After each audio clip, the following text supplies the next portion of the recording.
Hello दोस्तों, नमस्कार। स्वागत है आपका आपके अपने चैनल फन फैक्ट में। कैसे हैं आप सभी? आशा करते हैं आप सभी अच्छे होंगे और अपनी तैयारी बहुत अच्छे से कर रहे होंगे।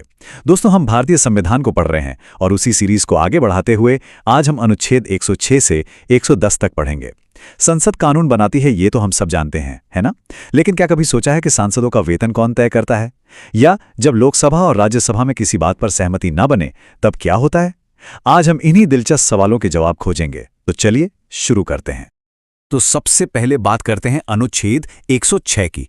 ये जुड़ा है हमारे सांसदों यानी मेंबर्स ऑफ पार्लियामेंट के वेतन और भत्तों से। भाई आखिर इन्हें सैलरी कौन देता है और ये तय कैसे होता है?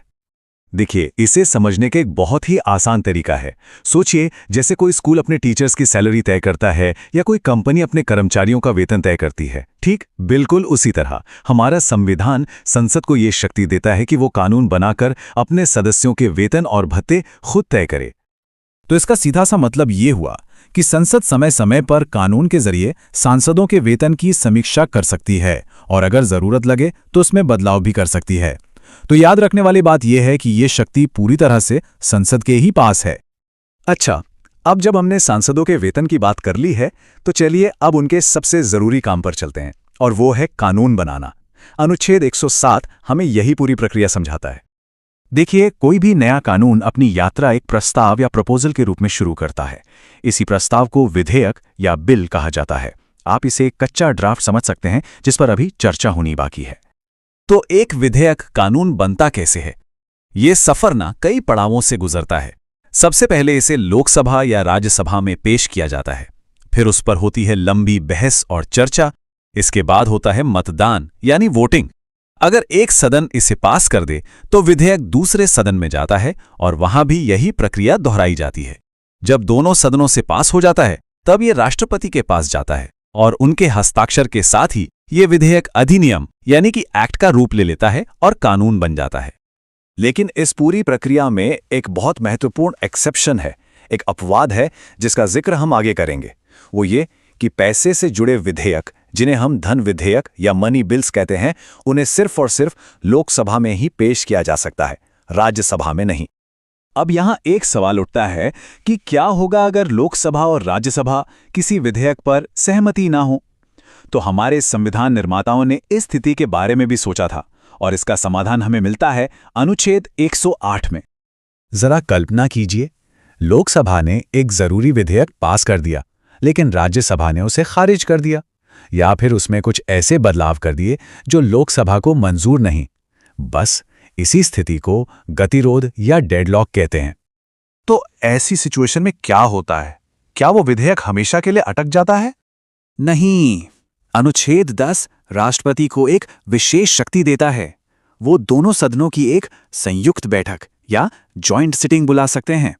ये कुछ वैसा ही है जैसे मान लीजिए दो क्लास के छात्र आपस में किसी बात पर सहमत नहीं हो पा रहे, तो प्रिंसिपल दोनों क्लास को एक साथ बिठाकर हल निकालते हैं। इस संयुक्त बैठक में विधेयक पर फिर से वोटिंग होती है और फैसला बहुमत के आधार पर लिया जाता है। चलिए अब आते हैं इस विश्लेषण के सबसे महत्वपूर्ण हिस्से पर, धन विधेयक।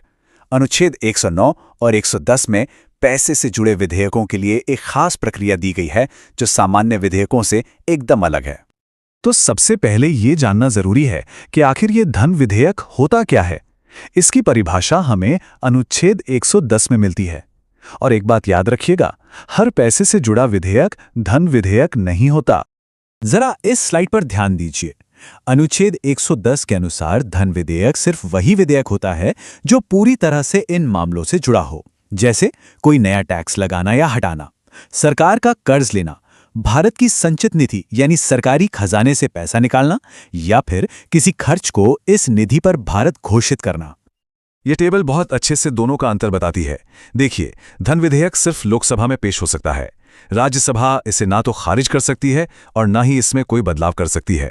वो सिर्फ 14 दिनों के अंदर अपनी सिफारिशें दे सकती है, और अगर लोकसभा उन सिफारिशों को ना भी माने तो भी विधेयक पास माना जाएगा। इसके लिए कोई संयुक्त बैठक नहीं हो सकती और राष्ट्रपति भी इस पर अपनी सहमति देने से मना नहीं कर सकते।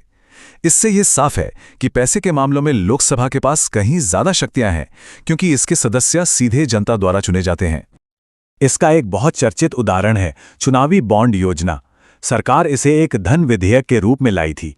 इस पर बहुत विवाद हुआ और मामला सुप्रीम कोर्ट तक पहुंच गया। आलोचकों का कहना था कि यह अनुच्छेद 110 की परिभाषा में ठीक से फिट नहीं बैठता और इसे धन विधेयक बताकर राज्यसभा की जांच से बचा गया है।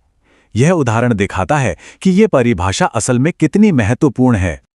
तो चलिए एक बार फटाफट दोहराते हैं कि आज हमने इन महत्वपूर्ण अनुच्छेदों के बारे में क्या-क्या सीखा। तो अनुच्छेद 106 सांसदों के वेतन से जुड़ा है, 107 कानून बनाने की सामान्य प्रक्रिया बताता है, 108 दोनों सदनों में गतिरोध होने पर संयुक्त बैठक का रास्ता दिखाता है और अनुच्छेद 109 और 110 ये दोनों धन विधेयक की विशेष प्रक्रिया और उसकी परिभाषा से जुड़े हैं। और अंत में एक सवाल आपके लिए। जरा सोचिए, हमारे संविधान निर्माताओं ने धन विधेयक के मामले में लोकसभा को राज्यसभा से ज्यादा शक्तियां क्यों दी होंगी? इसका जवाब हमारे लोकतंत्र की बनावट में ही छिपा है। इस पर विचार जरूर कीजिएगा।